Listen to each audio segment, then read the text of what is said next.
The massive control room of the Coalition command ship buzzed with activity as officers moved between glowing displays and holographic screens. High Commander Dax stood at the center, his tall frame towering over his subordinates. His four eyes narrowed as he studied the main display showing 12 small ships entering Coalition space. "Report," he commanded, his deep voice echoing across the room. Officer Lane, a younger Coalition member with green scales, rushed forward with a datapad. "Sir, we've detected an unknown fleet entering Sector 7. Just 12 vessels, all of similar size. They're smaller than our standard cruisers." Dax laughed, the sound making several junior officers jump. 12 ships. They dared to enter Coalition space with just 12 ships. He shook his head, amused by the apparent foolishness of these newcomers. "Sir, there's more," Lane continued. "Our scans indicate they're from a species we've never encountered before. They call themselves humans." The word spread across the control room in whispers. Humans. Nobody had heard of them before. Several officers pulled up search requests on their computers, trying to find any information about this new species. Fleet Master Rix, an experienced tactical advisor known for his caution, stepped forward. "Commander, the ship's design is unusual. Our scanners are having trouble getting detailed readings of their internal structures. Primitive shielding, no doubt." Dax dismissed the concern with a wave of his hand. "Show me their approach vector." The main screen shifted to display the human fleet's path. The 12 ships moved in perfect formation, their course steady and deliberate. They weren't trying to hide or use evasive maneuvers. They simply moved forward as if they had every right to be there. "Their ships are tiny," one of the junior officers commented with a snicker. "Look at them compared to our cruisers." He brought up a size comparison on a nearby screen. The largest human vessel was indeed barely half the size of a standard Coalition battleship. Dax smiled, showing his sharp teeth. "Send them our standard warning message. Let's see how quickly they turn tail and run." The communications officer transmitted the message. "You have entered Coalition-controlled space. Your presence here is unauthorized. Withdraw immediately or face military response." Minutes passed as they waited for a reply. The human ships maintained their course, never wavering. "Sir, we're receiving a response," the communications officer announced. "Text only, in standard galactic format." "Display it," Dax ordered. The message appeared on the main screen. "Greetings, Coalition Fleet. This is Captain Thomas of the Earth Diplomatic Fleet. We come seeking trade and peaceful relations between our peoples. Request permission to proceed to your nearest diplomatic station." The control room erupted in laughter. Dax himself couldn't contain his amusement. Diplomatic fleet. They think 12 tiny ships constitute a diplomatic fleet. Should we send a battle group to intercept them? "Sir?" Lane asked, already pulling up the combat roster. Dax considered for a moment. "Yes, but let's not waste too many resources. Send Battle Group 7. 3 ships should be more than enough to handle these humans." He pronounced the word with obvious disdain. Fleet Master Rix stepped closer to Dax, speaking quietly. "Sir, perhaps we should gather more information before engaging. Something about their approach seems unusual." "What's unusual about it, Rix?" "They're clearly primitive newcomers who don't understand their place in the galaxy. Better they learn now than cause problems later." As Battle Group 7 moved to intercept, the human ships continued their steady advance. They made no attempt to change course or speed up. Their formation remained perfect, their movements precise. "Sir," Lane called out, "Battle Group 7 reports they're in weapons range of the human fleet." "Good," Dax smiled. "Let's see how these humans react to a proper show of force. Tell Battle Group 7 they have permission to fire warning shots. Let's give these newcomers something to think about." As the orders were relayed, nobody in the control room noticed Fleet Master Rix's concerned expression as he studied the unusual energy readings coming from the human ships. Something wasn't quite right, but he couldn't put his finger on what. The first shots were about to be fired, and the Coalition was about to learn a valuable lesson about judging unknown ships by their size. Battle Group 7's warning shots blazed across space, their bright energy beams passing close to the human ships. The Coalition officers watched eagerly, expecting the small fleet to scatter in panic.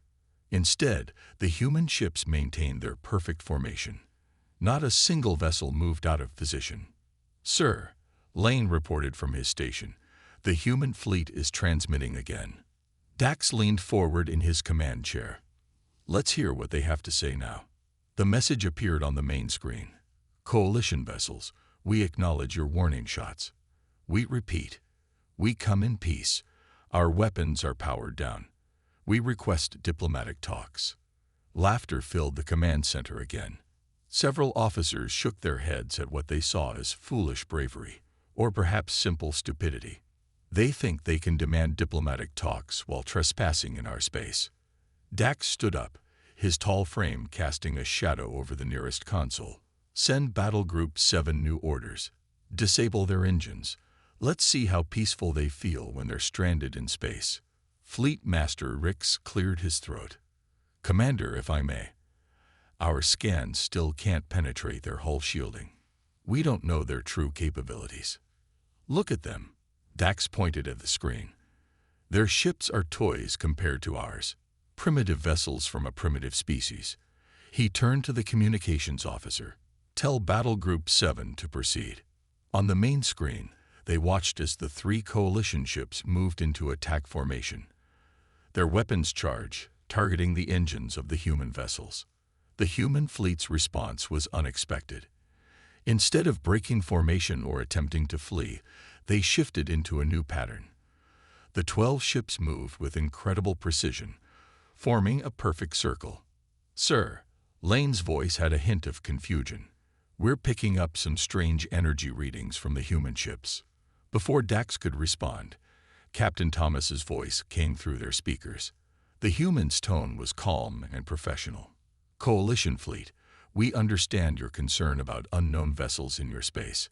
However, we must inform you that any aggressive action against our diplomatic mission will be met with appropriate defensive measures. We would prefer to avoid conflict." Dax slammed his fist on his armrest. "They dare to threaten us. Battle Group 7, disable their engines now." The Coalition ships opened fire. Their energy beams struck the human vessels directly and seemed to simply disappear. "What?" Dax leaned forward. "Report. What happened to our weapons fire?" Lane's fingers flew over his console. "Sir, it appears their shields just absorbed our attacks. No damage registered. But sir, there's something else." He paused, double-checking his readings. "The energy signature around their ships is changing." Fleet Master Rix moved quickly to a scanning station. "Commander, you need to see this. Their power outputs are rising. Those readings, they're unlike anything in our database."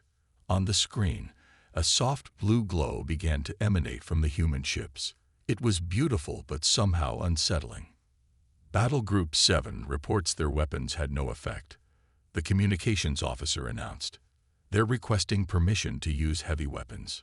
Dax started to give the order, but Fleet Master Rix interrupted. "Sir, I strongly advise against that. These readings, these aren't primitive ships. We're missing something important here." Another message came from Captain Thomas. "Coalition fleet, this is your final warning. We have absorbed your attack as a show of good faith, hoping to avoid escalation.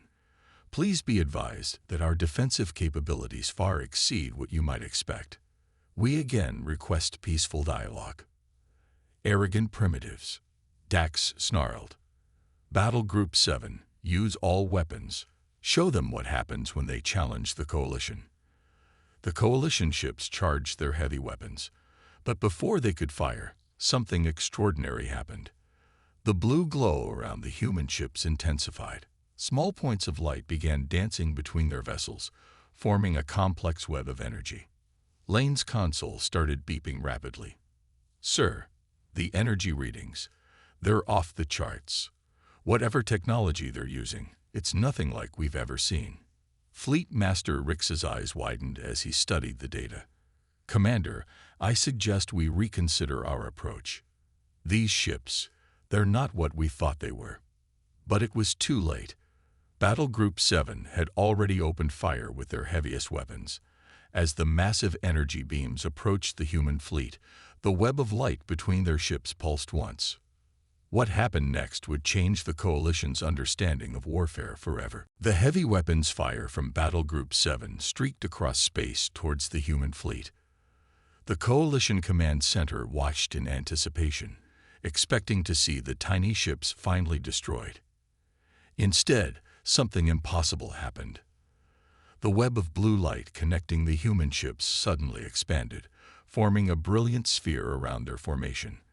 When the Coalition's weapon fire hit this sphere, it didn't just stop. It vanished completely, absorbed into the blue light, which grew even brighter. Impossible. Dax jumped from his chair. Nothing can absorb that much firepower. Lane's voice shook as he reported, "Sir, the human ships, they're redirecting our own energy back into their systems. Their power levels are rising even higher." Fleet Master Rix grabbed the command center's main communication controls. "Battle Group 7, pull back immediately. Repeat, pull back." But his warning came too late. The human ships moved with shocking speed. Their perfect circle formation broke apart with precision that made the Coalition's best pilots look clumsy. 6 human ships surrounded each Coalition vessel, moving so fast they left trails of blue light behind them. "Sir," the weapons officer called out, "Battle Group 7 reports they can't get a target lock. The human ships are moving too fast for our tracking systems." On the main screen, they watched as small points of white light appeared on the hull of each human ship. They looked almost like stars against the dark metal. Captain Thomas's voice came through again, as calm as ever. "Coalition vessels, you left us no choice. Please observe what a human diplomatic escort is capable of." The points of light pulsed once, and thin beams shot out from the human ships. These weren't the brutal, powerful energy weapons the Coalition used. Instead, they were precise, almost delicate-looking streams of light. Where these beams touched the Coalition ships, they simply passed through the shields as if they weren't there. "How is this possible?" Dax demanded. "Nothing can penetrate our shields like that." They watched in stunned silence as the beams traced precise patterns across the Coalition ships' hulls. Wherever the light touched, systems began shutting down. It wasn't destruction. It was surgical precision. "Battle Group 7 reports critical system failures," Lane announced, his voice filled with disbelief. "Weapons, engines, shields, everything's going dark. But, sir, their life support and emergency systems remain untouched." Fleet Master Rix studied the readings with growing amazement. "They're not trying to destroy our ships.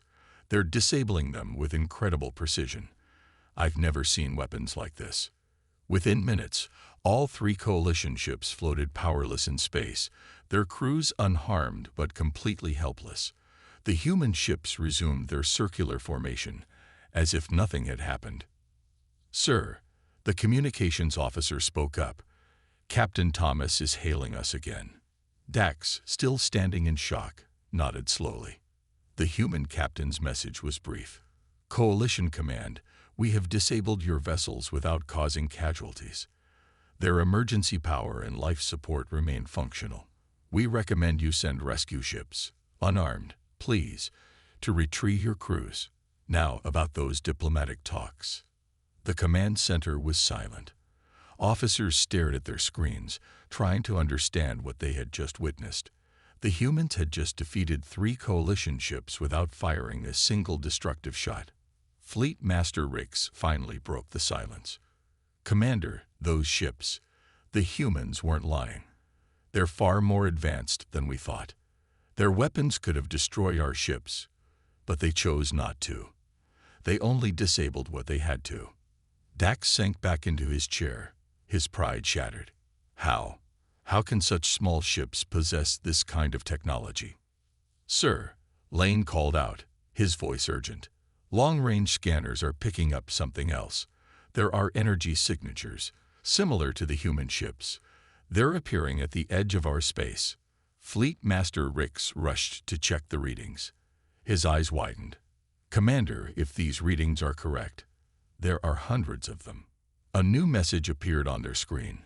Coalition Command, we apologize for the necessary show of force. Please be advised that the rest of our diplomatic fleet is now arriving. We would very much like to avoid further demonstrations of our capabilities. Shall we discuss those trade agreements? Dax stared at the screen, finally understanding. These 12 ships weren't a primitive fleet at all. They were just the advance guard, a small sample of humanity's true power. And they had only shown a fraction of what they could do. The Coalition Command Center erupted into chaos. Officers rushed between stations, checking and double-checking the readings of the approaching human fleet. The original 12 ships remained in their perfect formation, watching silently as the Coalition's rescue vessels retrieved their stranded crews. How many? Dax asked, his voice barely a whisper. Lane swallowed hard before answering. 347 ships, sir, all showing the same energy signatures as the advance fleet. They're arranging themselves in a sphere formation around our border. Fleet Master Rix studied the tactical display with growing concern. The human ships were positioning themselves at key strategic points, but maintaining a respectful distance from Coalition space. Commander, he said, turning to Dax, they could have brought this fleet in at any time. They chose to send 12 ships first. They wanted to talk before showing their true strength. A junior officer rushed up with a data pad. Sir, we've collected combat data from Battle Group 7. The human weapons, they're unlike anything we've ever seen. They didn't just disable our ships. They rewrote the energy patterns in our systems. It's like they speak to machines. Dax stood at the main window, watching as the rescue ships towed Battle Group 7's vessels back to the nearest space dock. His pride had cost the Coalition dearly, even if no lives were lost. Sir, the communications officer called out, Captain Thomas is requesting to speak with you directly. The command center fell silent. All eyes turned to Dax. Put him through, he ordered, straightening his uniform. The main screen lit up, showing the human captain for the first time. Captain Thomas was surprisingly ordinary-looking, with gray hair and calm eyes. He wore a simple blue uniform with minimal decorations. High Commander Dax, Thomas said with a polite nod. I hope now we can have a proper conversation about diplomatic relations between our peoples. Dax found himself respecting the human's calm demeanor. You could have brought your full fleet from the beginning. Why didn't you? Thomas smiled slightly. Would you have talked to us then? Or would you have seen it as an invasion force? We chose to come in peace with a small group, hoping to avoid any show of force. A small group that could disable 3 of our best ships without effort. Fleet Master Rix commented. A regrettable necessity, Thomas replied. We studied your coalition carefully before making contact. We knew you respected strength, but we hoped to avoid proving ours through combat. Lane's console beeped again. Sir, we're getting detailed scans of the human fleet now. Their technology, it's incredible. Their ships aren't just small. They're packed with systems we can't even understand. Quality over quantity, Thomas explained. We humans learned long ago that bigger isn't always better. Each of our ships carries technology refined through centuries of advancement. Dax finally asked the question burning in his mind. Why seek diplomatic relations with us? With your technology, you could demand anything you want. The human captain's expression turned serious. Because that's not who we are, Commander. Humanity has had its wars, its conflicts, its times of conquest. We learned from them. Now we seek friends, not subjects. Partners, not vassals. Fleet Master Rix stepped forward. And if we refuse? Then we leave, Thomas said simply. We won't force ourselves upon you, but consider what we could learn from each other. Your coalition has achieved amazing things. Together, we could achieve even more. The command center was silent as everyone processed this. The humans had the power to easily defeat them, yet they still asked for peace. Dax looked at the tactical display, at the perfect formation of human ships that could either be the Coalition's greatest threat or its greatest opportunity. Perhaps, he said slowly, we should discuss those trade agreements after all. Thomas smiled warmly. Excellent. Shall we begin with cultural exchange? We find it's the best way to build understanding between peoples. As arrangements were made for formal diplomatic meetings, Fleet Master Rix approached Dax privately. Sir, he said quietly, I believe we nearly made a terrible mistake today. Dax nodded, watching the elegant dance of human ships in space. Yes, we almost started a war because we couldn't see past our own pride. Instead, we may have just found the most valuable allies in the galaxy.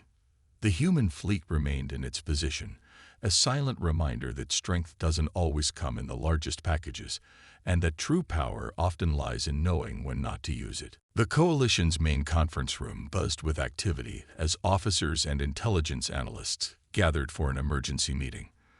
3 days had passed since the first contact with the human fleet, and what they had discovered about humanity left them stunned. Fleet Master Rix stood before the large display screen, presenting their findings to Commander Dax and the Coalition's senior staff. What we've learned about Earth, the human homeworld, is remarkable. Rix began, bringing up an image of a blue planet.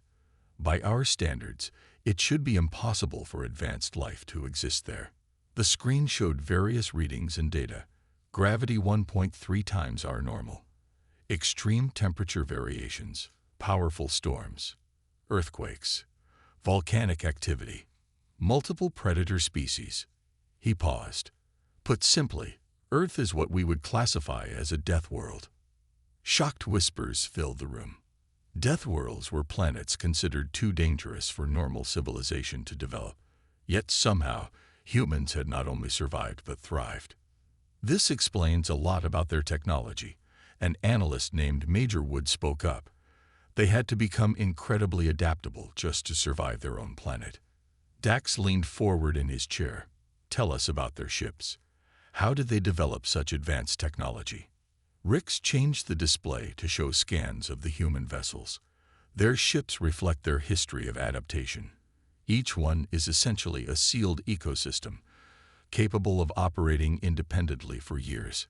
But it's their defense systems that are most interesting.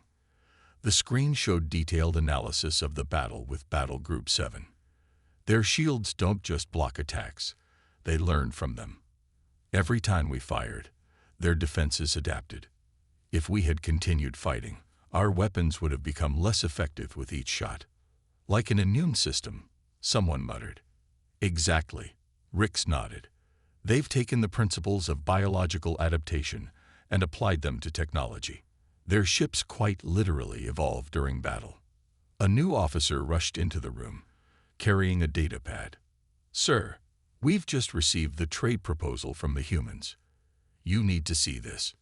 Dax took the pad and started reading. His eyes widened. They're offering to share some of their technology with us. Yes, sir, the officer replied. But not their weapons or defense systems. They're offering medical technology, environmental systems, and something they call terraforming technology. Fleet Master Rix smiled slightly. Clever. They're showing trust while maintaining their tactical advantage. The technologies they're offering would help billions of Coalition citizens, but wouldn't give us military parity. Major Wood pulled up more data on his screen.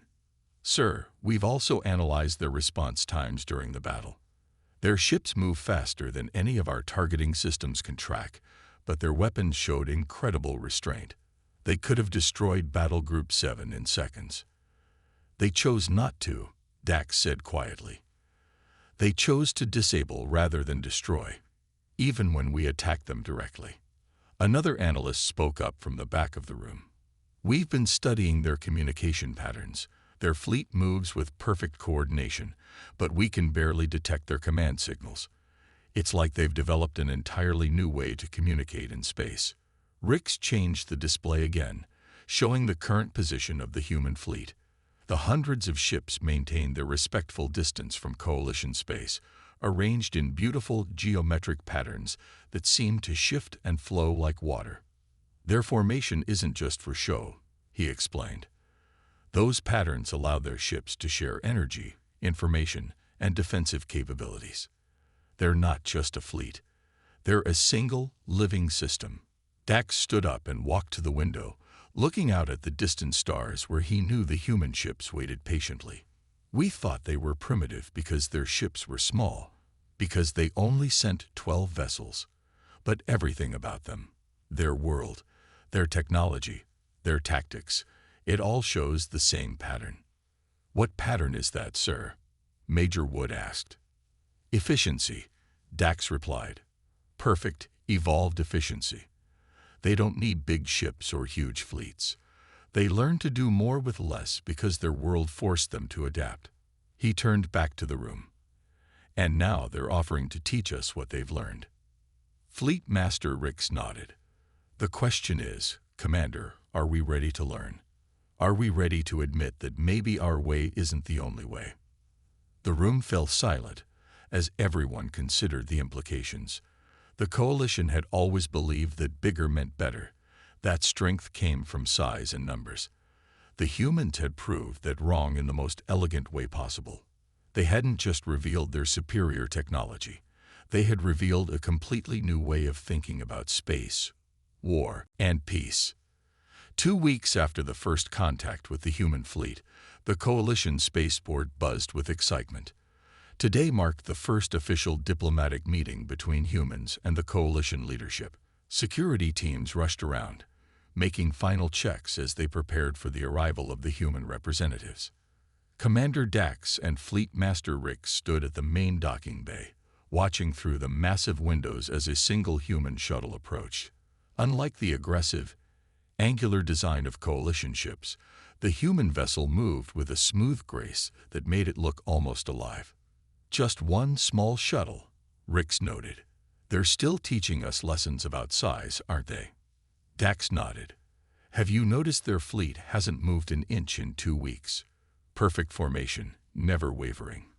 Our best crews need rest rotations every few days to maintain basic patterns.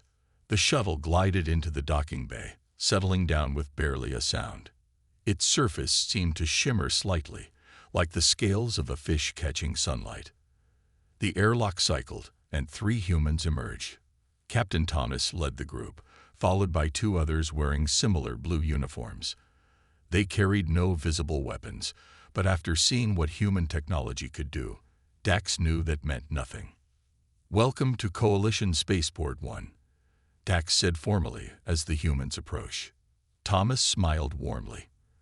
Thank you for having us, Commander. Allow me to introduce Admiral Reed and Chief Science Officer Parker. They're eager to begin our technical discussions. Before they could proceed to the conference room, alarms suddenly blared throughout the station. Red lights flashed as emergency signals filled every screen. Report. Dax barked into his communicator. Lane's panicked voice came through. Sir, long-range sensors detect a massive fleet approaching. It's the Kraken Empire, at least 1,000 ships. The Kraken Empire, the Coalition's longtime enemies. They must have heard about the confrontation with the humans and decided to take advantage of the situation. How long until they reach us? Dax demanded. 20 minutes at most, sir. They're using their new fast drive technology. The Coalition officers in the docking bay began rushing to battle stations, but the 3 humans remained perfectly calm. Commander, Thomas said quietly, would you like some assistance with this situation? Dax turned to him in surprise. You would help us. This isn't your fight. Admiral Reed stepped forward. You invited us here in peace. We consider this station under our protection. Thomas tapped a small device on his wrist. A holographic display appeared, showing the position of every ship in the sector. The human fleet's perfect formation was visible at the edge of Coalition space. Commander, Thomas said, with your permission, we'd like to show you something else our ships can do. Something we call the dance. Dax nodded quickly. Whatever help you can offer, we accept. Thomas smiled and spoke into his communicator. All ships, initiate Protocol Aurora. Dancing partners incoming at Mark 7. The effect was immediate and stunning. The human fleet's formation began to change. Their ships moved in ways that should have been impossible, flowing like water in space. The perfect sphere they had maintained for 2 weeks transformed into something new. "Sir," Lane's voice came through again. "The human ships. I don't know how to describe it. Their energy signatures are combining somehow." On the holographic display, they watched as the human fleet split into smaller groups, each taking positions along the Kraken Empire's approach vector. The ships in each group began moving in synchronized patterns that seemed to bend space itself. "What are they doing?" Rix asked in amazement. Admiral Reed explained calmly. "Creating gravity wells, disruption fields, safe corridors. 1,000 ships are dangerous, unless you can control where they can and cannot go. The dance," Parker added, "is what we call our mass fleet coordination system. Every ship moves in perfect harmony, creating effects that would be impossible alone." They watched as the first Kraken ships appeared at the edge of the system. The massive enemy fleet, ready for war, charged forward. And then chaos erupted, but not the chaos of battle. The Kraken ships suddenly found themselves caught in an invisible web. Some areas of space pushed them away. Others pulled them in. Their neat attack formation shattered as their ships were herded like fish in a net. Not a single shot had been fired. "Now then," Thomas said casually, as they watched the mighty Kraken fleet being completely neutralized by the elegant dance of human ships, "shall we proceed with those diplomatic discussions? I believe we have some interesting tactical cooperation possibilities to explore." Dax could only nod, finally understanding why Earth's diplomatic fleet didn't need to be large. It just needed to be human. 1 month after the Kraken incident, the Coalition's Grand Assembly Hall hosted representatives from 20 different species. They gathered to witness the historic signing of the Human Coalition Alliance Treaty. The same room that once echoed with laughter at the tiny fleet now buzzed with excited whispers about humanity's incredible capabilities. Commander Dax stood at the main podium, addressing the gathered delegates. Behind him, the massive viewing screen showed the human fleet still performing their dance, keeping the captured Kraken ships in perfect containment. Not a single life was lost. Dax announced to the assembly. The entire Kraken invasion fleet, over 1,000 ships strong, was stopped without firing a single shot. "This is the power of our new allies." Fleet Master Rix, now promoted to Chief of Coalition Intelligence, stepped forward with his report. "The Kraken Empire has requested peace talks for the first time in 50 years. They seem quite eager to avoid another encounter with human ships." Captain Thomas, wearing a formal Earth diplomatic uniform, smiled modestly from his seat in the front row. Next to him, Admiral Reed and Chief Science Officer Parker were discussing something with Coalition engineers, pointing at technical diagrams on datapads. "The treaty we signed today," Dax continued, "marks more than just an alliance. It marks a new understanding of power in our galaxy. Our new human friends have taught us that true strength lies not in the size of your fleet, but in how you use it." The assembly erupted in approving sounds as Dax gestured to the first set of joint projects displayed on the screen. Coalition shipyards were already being modified with human technology, preparing to build a new generation of smaller, more efficient vessels. Within the next year, Dax announced, the first human coalition hybrid ships will launch. They will combine our industrial capacity with human adaptive technology. But more importantly, our crews will train together, learning from each other's strengths. Thomas walked to the podium when invited, his voice carrying clearly through the hall. "We came seeking friends and partners," he said, "and we found them in the Coalition. Yes, our first meeting was rough." This drew chuckles from the audience, but sometimes the strongest friendships start with a little misunderstanding. On the screen, images showed Coalition medical teams marveling at human healing technology, while human scientists studied coalition faster than light drive systems with interest. Both civilizations had much to teach each other. The galaxy is vast, Thomas continued, and often dangerous. But together, we can face any challenge, not through overwhelming force, but through innovation, efficiency, and understanding. Major Wood, now head of the Joint Training Program, stepped up to report. The first group of coalition officers has completed their training with human instructors. Their performance improvements are beyond our highest expectations. They've learned to do more with less, just as humans do. The screen shifted to show the containment zone, where the Kraken fleet remained held. The human ships had maintained their complex dance for a month without showing any signs of fatigue. Several Kraken diplomatic vessels were now approaching, ready to begin their own peace negotiations. "This is the future," Dax declared. "Not endless arms races to build bigger fleets, but learning to use our resources wisely." The humans didn't just bring us advanced technology. They brought us a new way of thinking. As the treaty signing began, Fleet Master Rick stood by the window, watching the distant ships. "You know," he said quietly to Thomas, "when I first saw your 12 ships, I thought you were foolish. Now I understand you were giving us a gift." "Oh." Thomas raised an eyebrow. "What gift was that?" "The gift of humility." Rick smiled. "You showed us that our assumptions about size and power were wrong. You taught us to look deeper." The ceremony concluded with a spectacular display. The human fleet released the Kraken ships, letting them withdraw peacefully. Then the human vessels began a new dance, joining with coalition ships in a joint exercise that lit up space with beautiful patterns of movement and energy. "Remember how they laughed at our tiny fleet?" Admiral Reed asked Thomas quietly. "Yes." Thomas nodded, watching the combined fleet movements. "But sometimes the best lessons come from the smallest packages." As the assembly hall filled with applause, everyone understood that the galaxy had changed. The era of massive fleets and brute force was ending. The human way, smaller, smarter, more efficient, was the future. And it all started because someone mocked a tiny fleet of 12 ships.